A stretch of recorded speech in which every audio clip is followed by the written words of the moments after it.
Hello students. So today we are going to start our history chapter number 1, Rise of British Rule part 1. ये part 1 है उसका, Rise of British Rule. British rule की शुरुआत India में कैसे हुई, उन्होंने कैसे हमारे अड्डा जमाया, कैसे स्टार्टिंग हुआ, उसके बारे में हम डिटेल में पढ़ने वाले हैं. अब मैंने पॉइंट टू पॉइंट ये पूरा चैप्टर बनाया है. टेक्स्ट बुक नहीं होगी तो भी अपने को कोई दिक्कत नहीं है, सारे पॉइंट्स टेक्स्ट बुक के ही है, उसके बाहर के नहीं है. Okay, so first point, since the ancient period, प्राचीन काल से ही India has enjoyed an incomparable position in the world.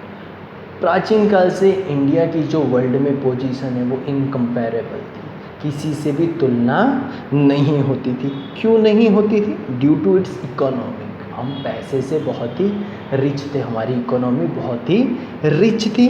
Culture, हमारा जो कल्चर था वो भी बहुत ही रिच था, हमारी जो संस्कृति थी.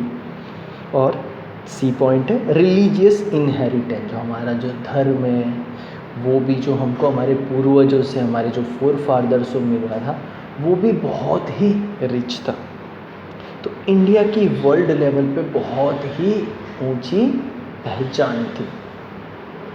सेकेंड पॉइंट की तरफ आते हैं. Due to economic prosperity and cultural inheritance, people from different nations of the world came to India. अब फिर से वही पॉइंट आते हैं, economic prosperity and cultural inheritance. हमारी जो इकोनॉमी प्रॉस्पेरिटी, हमारा जो बहुत ही रिच थे हम, और हमारा जो कल्चर था, हमारी जो संस्कृति थी जो हमारे फोर फादर से मिली थी वो भी बहुत ही रिच थी. तो इस वजह से बाहर की जो फॉरेन कंट्रीज थी वो इंडिया पे बहुत ही अट्रैक्ट होते थे. अब कुछ क्वेश्चन आ सकते हैं इसमें, 1 या 2 मार्क का आ सकता है.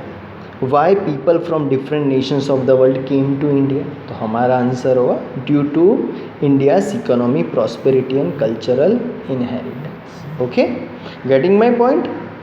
थर्ड पॉइंट है, there was a lot of demand of below things in European countries. हमारे जो यूरोपियन कंट्रीज है, जैसे मान लो इंग्लैंड है, फ्रांस है, पोर्चुगीज है, इटाली है, उधर इंडियन प्रोडक्ट्स की बहुत डिमांड थी. कुछ 2-3 प्रोडक्ट्स इधर दिए गए हैं. फर्स्ट है इंडियन स्पाइसेस, हमारे जो मसाले हैं वो बहुत ही ज़्यादा डिमांड में थे. जो काली मिर्च थी वो तो बहुत ही ज़्यादा डिमांड थी. काली मिर्च, तज आता है, और काफ़ी सारे जो हल्दी है, मिर्ची है, इसका बहुत ही ज़्यादा डिमांड होता था.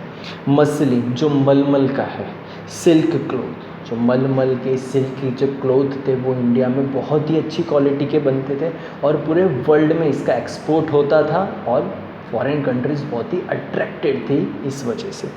तीसरा है इंडिगो. इंडिगो कलर आता है, ये डाई होती है, ये भी इंडिया में इसका बहुत ही ज़्यादा अच्छा प्रोडक्शन होता था और फॉरेन कंट्रीज इंडिया से इंपोर्ट करती थी. ओके, नेक्स्ट पॉइंट है, trade between India and Europe was carried through land route and sea route. अब जो ट्रेडिंग होता था, जो यूरोपियन कंट्रीज हमारे यहाँ से इंपोर्ट प्रोडक्ट करते थे वो लैंड रूट से या सी रूट से आते थे.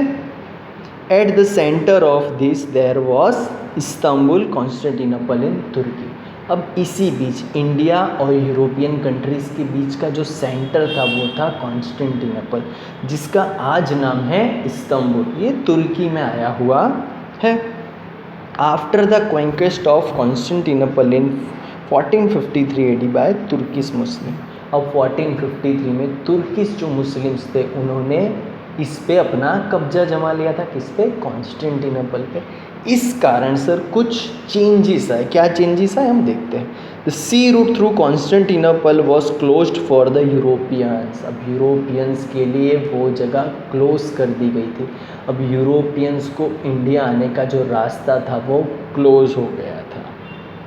Since they could not do without the spices. अब वो स्पाइसेस, हमारे जो मसाले थे, हमारा जो मलमल के कपड़े थे, सिल्क के कपड़े थे, जो इंडिगो था, उसका जो इंपोर्ट होता था वो बिल्कुल ही बंद हो गया.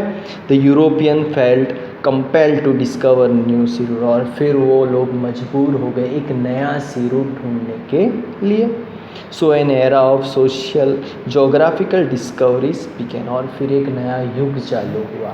नए नए सेलर्स थे, नए नए ब्रेव सेलर्स थे, वो लोग निकल पड़े इंडिया का एक नया सी रूट ढूंढने के लिए। अब जैसे ही सारे सेलर निकल पड़े एक एक करके यूरोपियन कंट्रीज़, अब देखते हैं हम कौन कौन थे, किन किन का नाम हुआ, कितने वो लोग सक्सेसफुल हुए इंडिया के लिए नया सी रूट ढूंढने के लिए। Discovery of sea route to India, अब ये डिस्कवरीज कैसे चालू हुई? With the inspiration, encouragement and economic help from the Portuguese king prince Harry. अब हमारे बहुत बड़ा नाम है प्रिंस हैरी, ये पोर्चुगीज़ का किंग था। उन्होंने लोगों को उसने इंस्पायर किया, प्रेरणा दी, एनकरेजमेंट दिया, हिम्मत दी और फाइनेंशियल इकोनॉमिकल हेल्प की के जाओ तुम नया सी रूट इंडिया के लिए ढूंढो, मैं तुमको पावर देता हूँ, पैसा देता हूँ, सिर्फ आप अपनी हिम्मत दिखाओ। Some brave people began effort to discover new sea route, और काफ़ी बहादुर लोग निकल पड़े नया सी रूट इंडिया को ढूंढने के लिए। Many great man try to discover sea route to India, काफ़ी बहादुर लोगों ने कोशिश की इंडिया को लिए नया सी रूट ढूंढने के लिए। देखते हैं हम एक एक करके सबके नाम। सबसे पहला नाम आता है इधर Bartholomew Dias, who discovered the Cape of Good hope.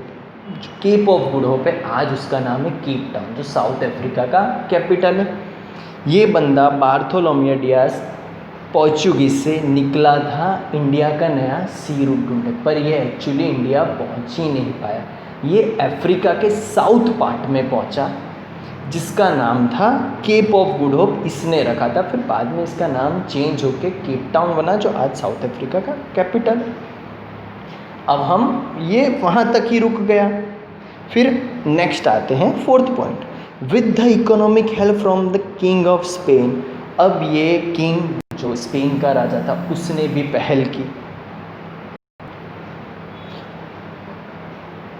Christopher Columbus began adventure of discovering a new sea route. अब उसने एक बंदा भेजा, क्रिस्टोफर कोलंबस, ये बहुत बड़ा नाम है हमारे इतिहास का।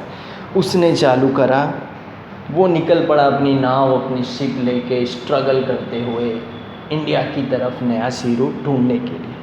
in 1492 which again came to stop to an island, और ये 1492 में स्ट्रगल करते करते एक आइलैंड पे आके पहुंचा,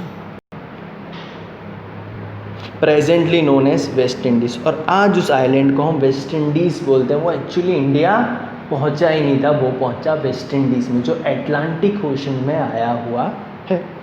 Columbus who had believed throughout his life that he had discovered a new sea route to India, और वो वहम में ही रहा अपने पूरी ज़िंदगी भर के, उसने नया सी रूट इंडिया का ढूंढ लिया है। और वो जिस प्लेस पे खड़ा है, जिसको आज हम वेस्ट इंडीज़ कहते हैं, वो एक्चुअली इंडिया है, इंडिया का वेस्टर्न पार्ट, इसलिए उसका नाम पड़ा वेस्ट इंडीज़। एक्चुअली वो इंडिया में नहीं था। He had actually discovered a new land, उसने एक नया ही लैंड या एक नया ही जगह डिस्कवर की थी, खोजी थी। The new land began to known as America, और उस नए लैंड को आज हम अमेरिका के नाम से जानते हैं। Since this clarification was made by Americo Vespucci, और इसका क्लैरिफिकेशन किसने दिया था? अमेरिको वेस्पुची ने। अमेरिको वेस्पुची ने बोला कि भाई आपने इंडिया को डिस्कवर नहीं किया है, ये एक नया ही लैंड है। और फिर उस लैंड का नाम हमारे जो क्लेरिफिकेशन जिसने दी अमेरिको वेस्पुची, उस पे से पड़ा America. Okay, thank you students.